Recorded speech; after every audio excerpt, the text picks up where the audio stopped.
তো প্রিয় বন্ধুরা, জীবনে গান তো আপনাদের মাঝে অনেক শুনাইলাম, তবে আজকের যেই বাড়িতে আসি আমি, এই ময়না দুটোকে দেখছেন, তারা কিন্তু 6টি বোন। সংসারে খুবই অভাব, খাওয়ার কোনো বস্তু নাই তো দূরের কথা, নিজে যে থাকবে সেই জায়গা জমিটা কিছুই নাই, ঘর বাড়ি তো দূরের কথা। তবে এই ঘরটা দেখছেন, এটা কিন্তু অন্যজনের একটা ঘর, এখানে থাকে তারা। তবে ময়নারা, তোমরা কেমন আছো? জি আলহামদুলিল্লাহ ভালো আছি। তোমরা লেখাপড়া করো? জি, কোন ক্লাসে? ক্লাস 9। তবে আজকে কি বলবো আমার এই দর্শক বন্ধুদের? তো প্রিয় দর্শক বন্ধুরা, আমি আপনাদের মাঝে হাত জোর করে বলছি, আমরা খুবই গরিব মানুষ, আমরা খুবই সংসারের অভাব। আমি আপনাদের অনুরোধ করে বলছি, আমি আপনাদের পায়ে পড়ে বলছি, আমি একটা গান শোনাবো, ওই গানটা যদি ভালো লাগে তাহলে কমেন্টে জানাবেন। নিশ্চয় তুমি গানটা দাঁড়িয়ে বলো। তো প্রিয় বন্ধুরা, দুটি সুন্দর মেয়ে আপনাদের পাও ধরে বলছে, কিন্তু আপনাদের কাছে কোনো টাকা পয়সা চাই না। যদি গানটা ভালো লাগে একটা বার করে শেয়ার করে দিয়ে যাবেন, যেন এই ময়নাগুলো ভালো করে লেখাপড়া করতে পারে। কারণ আপনারা গরিব মানুষকে কিন্তু অনেক ভালোবাসেন। তবে আমিও আপনাদের কাছে হাত জোর করে অনুরোধ করে বলছি, এদের হয়ে একটা বার মায়া করবেন ভাই, শেয়ার করে দেবেন। তবে তোমরা গানটা ভালো করে শোনাও।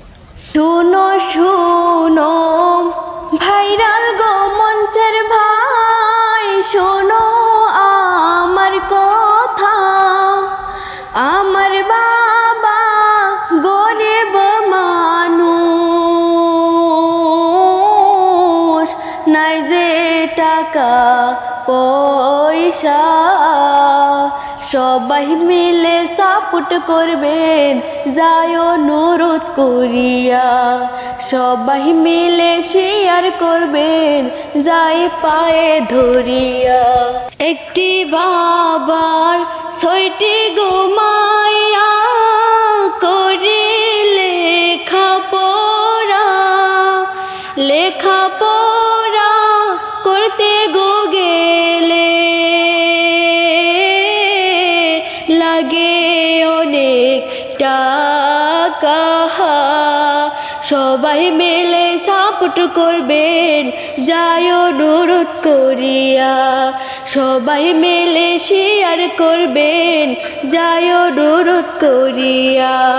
নাই যে আমাদের বিঠা গো বাড়ি, নাই যে থাকার জায়গা, সবাই মিলে সাপোর্ট করবেন,